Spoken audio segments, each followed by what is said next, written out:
చందమామ కథలు సాటి వారి ఎదలు దాచు వీడలు. ఈరోజు మనం భారతీయ సంస్కృతిలో భాగంగా శ్రీ జగన్నాథ రథయాత్ర గురించి తెలుసుకుందాం. ఆ రోజు తన పుట్టినరోజు కావడంతో సందీపుడి మిత్రుడు ప్రసాద్ స్నేహితులందరికీ ఐస్ క్రీములు పంచాడు. మిత్రుడికి పుట్టినరోజు శుభాకాంక్షలు చెప్పాక పిల్లలందరూ తాతయ్య నుంచి కథ వినడానికి సిద్ధమయ్యారు. శ్యామల దేవనాథుడి మెడ చుట్టూ చెయ్యి వేసి, తాతయ్య, ఇవాళ ప్రసాద్ పుట్టినరోజు కనుక ప్రత్యేకమైన కథ చెప్పాలి మీరు అని అన్నది. అలాగే తల్లి, ప్రసాద్ కోరిన కథనే చెబుతాను, సరేనా అని అన్నాడు దేవనాథుడు. శ్యామలతో పాటు మిత్రులందరూ సంతోషంతో చప్పట్లు చరిచారు. దేవనాథుడు ప్రసాద్ కేసి చూశాడు. ప్రసాద్, ఈ నెలాఖరున పూరీలో రథోత్సవాలు జరుగుతాయని ఈరోజు ఉదయం పత్రికలో చదివాను. లక్షలాది భక్తులు పాల్గొనే ఈ రథోత్సవం వేలాది సంవత్సరాలుగా ఏటా జరుగుతున్నదని రాశారు. దీనికి సంబంధించిన కథ ఉంటే చెప్పండి తాతయ్య అని అన్నాడు.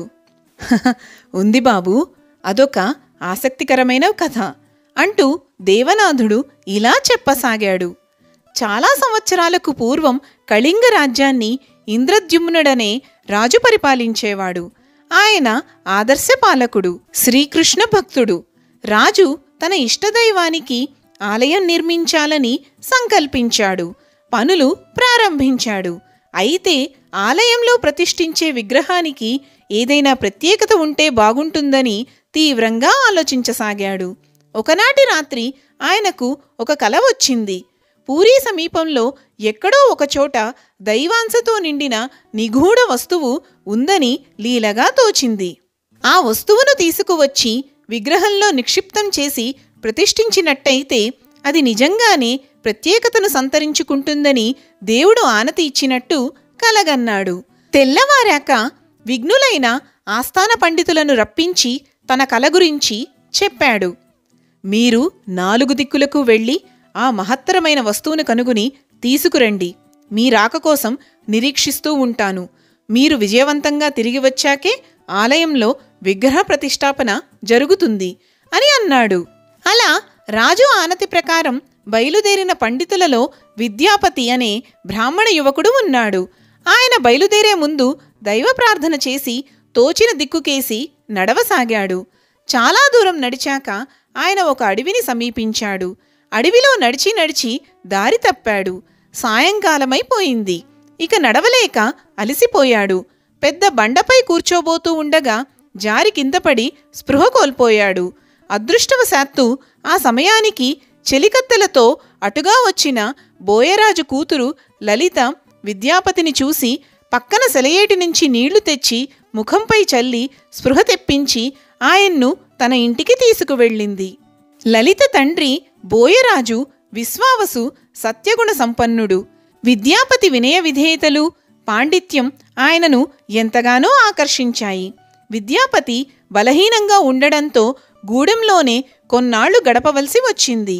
ఆ సమయంలో లలిత విద్యాపతుల మధ్య పరస్పర అభిమానం ఏర్పడింది. విశ్వావసు ఆశీస్సులతో పెళ్లి కూడా చేసుకున్నారు. విశ్వావసు రోజు తెల్లవారక ముందే లేచి పువ్వులతో ఎక్కడికో వెళ్ళి సూర్యోదయం అయ్యాక తిరిగి రావటం విద్యాపతి గమనించాడు.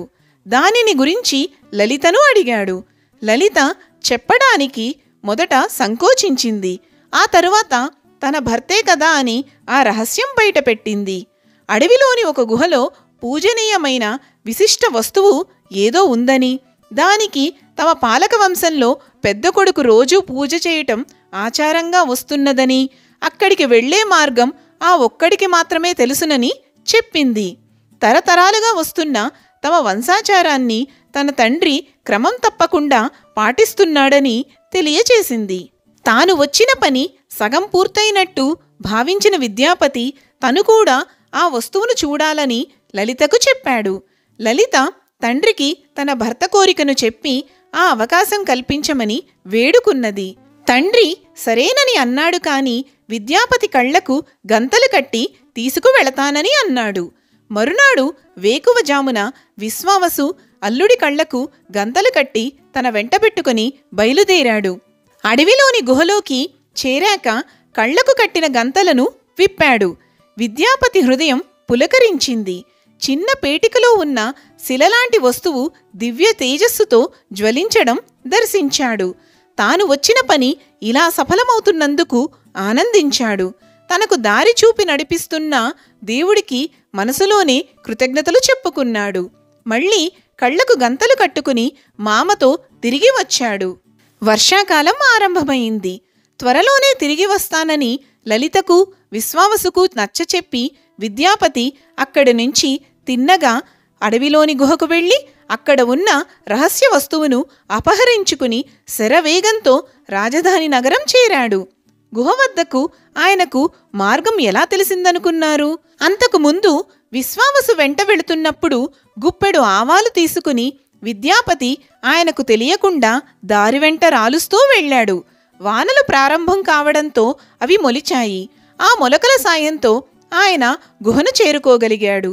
విద్యాపతిని చూడగానే రాజు ఆనందానికి అవధులు లేకుండా పోయాయి.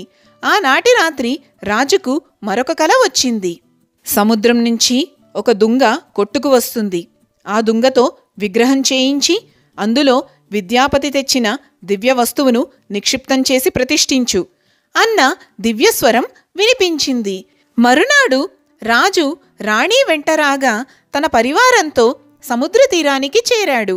నిజంగానే అలల మీద ఒక దుంగ తేలుతూ రావడం కనిపించింది. అది తీరానికి సమీపించడంతో కొందరు భటులు పడవలలో వెళ్ళి దానిని గట్టుకు చేర్చడానికి ప్రయత్నించారు. కానీ సాధ్యపడలేదు. మరికొందరు పడవలలో వెళ్ళి దుంగకు తాళ్లు కట్టి లాగారు. అయినా రాలేదు. ఆఖరికి బలమైన పగ్గాలు తెచ్చికట్టి ఏనుగులతో లాగించారు. అయినా దుంగ ఒక్క అడుగు కూడా ముందుకు జరగలేదు. నిరాశతో రాజదంపతులు కన్నీళ్ల పర్యంతమైపోయారు. ఒక్క క్షణం రాజు కళ్ళు మూసుకున్నాడు. ఆయన మనోనేత్రాలకు స్పృహ తప్పి పడిపోయి ఉన్న విశ్వావసు, ఆయనకు పరిచర్యలు చేస్తున్న లలిత కనిపించారు. విద్యాపతి దారి చూపగా రాజు మంత్రులను వెంటపెట్టుకుని విశ్వావసు ఉన్న అడవికేసి బయలుదేరాడు. విశ్వావసును కలుసుకుని విద్యాపతి చేసిన పనికి రాజు క్షమాపణలు చెప్పాడు. ఆ తరువాత ఆయన మాత్రం పూజిస్తూ వచ్చిన విశేష వస్తువుకు అశేష భక్తులు పూజలను అందుకునే సమయం ఆసన్నమైందని, అందుకే భగవత్ సంకల్పానుసారం దానిని పూరీ దేవాలయంలో ప్రతిష్ఠించే ప్రయత్నం జరుగుతున్నదని విశ్వావసుకు రాజు వివరించాడు. విశ్వావసు కూడా రాజు ఉన్నత ఆశయాన్ని అర్థం చేసుకున్నాడు. విశ్వావసు రాజు వెంట రాజధానికి వచ్చి పడవలో సముద్రంలోకి వెళ్ళి కదలకుండా మెదలకుండా ఉన్న దుంగను తాకాడు. ఆ తరువాత భటులు దుంగను సులభంగా తీరానికి లాగగలిగారు. పూరీ పట్టణంలో శిలా విగ్రహాలు చెక్కే శిల్పులకు తక్కువ లేదు. కాని కొయ్య విగ్రహాలు చెక్కేవాళ్ళు, అది దైవ విగ్రహాలు మలిచేవారు అస్సలు లేరు. చివరికి ఒక వృద్ధుడు వచ్చి తాను ఆ పని చేస్తానని అన్నాడు. అయితే అందుకు ఒక నిబంధన విధించాడు. తాను దైవ విగ్రహాలను చెక్కి పూర్తి చేసేంతవరకు తనకు ఎవరూ ఆటంకం కలిగించకూడదని, తనను చూడకూడదని చెప్పాడు. రాజు అందుకు అంగీకరించాడు. రాజభవనంలో వృద్ధశిల్పికి ఒక విశాలమైన గదిని కేటాయించారు. దుంగతో పనిముట్లతో వృద్ధుడు ఆ గదిలోకి వెళ్ళి తలుపులు మూసుకున్నాడు. రాణి గుండిచాదేవి ఆసక్తి కొద్దీ తలుపులకు చెవులు ఆనించి వినేది. సుత్తి ఉలిచప్పుళ్ళు విని ఆనందించేది. కొన్ని రోజులు గడిచాయి. ఆ తరువాత వరుసగా 2 రోజులు ఆ చప్పుళ్ళు వినబడటం ఆగిపోయాయి. వృద్ధశిల్పికి ఏమైనా అయ్యిందేమో అన్న అనుమానంతో తలుపు కొద్దిగా తెరిచి చూసింది. విగ్రహం మలుస్తున్న వృద్ధుడు తల తిప్పి చూసి ఆ క్షణాన్నే అదృశ్యమైపోయాడు. దేవలోకం నుంచి విశ్వకర్మే వృద్ధుడి రూపంలో వచ్చాడని చెబుతారు. విగ్రహం అసంపూర్తిగా మిగిలిపోయింది. అందులోనే దివ్యవస్తువును నిక్షిప్తం చేసి ప్రతిష్ఠించారు. ఆ రహస్య వస్తువు శ్రీకృష్ణ భగవానుడి అవశేషాలు కావచ్చు. విశ్వావసు కృష్ణుడి పాదాన్ని మృగమనుకుని బాణంతో కొట్టిన జరుడనే బోయవాడి వంశానికి చెందినవాడని చెబుతారు. ఆలయ గర్భగృహంలో శ్రీకృష్ణ విగ్రహంతో పాటు బలభద్ర సుభద్ర విగ్రహాలు ఎప్పుడు ప్రతిష్ఠించబడినవో తెలియదు. శ్రీకృష్ణ బలరాములు గోకులం నుంచి మధురకు బయలుదేరిన సందర్భాన్ని పురస్కరించుకుని రథోత్సవాలు జరుపుతారు అని చెప్పటం పూర్తి చేశాడు దేవనాథుడు. అందరూ నిశ్శబ్దంగా కథ విన్నారు. అవును, లలిత ఏమైంది? ఆమెను గురించి మీరు చెప్పనే లేదు అని అడిగింది శ్యామల. లలిత పూరికి వచ్చి భర్తతో ఆనందంగా జీవించింది. విద్యాపతి లలిత సంతానానికి ఆలయంలో అర్చకుల అంతస్తు కల్పించారు. లలిత బోయ యువతి అన్న విషయం మీకు గుర్తుంది కదా. ఆమె సంతానం ఆలయ పూజారులు కావడానికి ఆమె కులం అవరోధం కాలేదు. మన పూర్వులు ఉన్నత మనస్తత్వానికి ఇదొక ఉదాహరణ. లలితా విద్యాపతి సంతతికి చెందిన వారు భక్తులకు దారి చూపేవారు అన్న పేరుతో ఇప్పటికీ ఉన్నారు అన్నాడు దేవనాథుడు. కథ తెలిసింది కాబట్టి జగన్నాథ రథోత్సవాలను టీవీలో మరింత ఆనందంగా చూసి అనుభవించగలం తాతయ్య అన్నాడు సందీపుడు సంతోషంగా. నచ్చిందా ఈ కథ?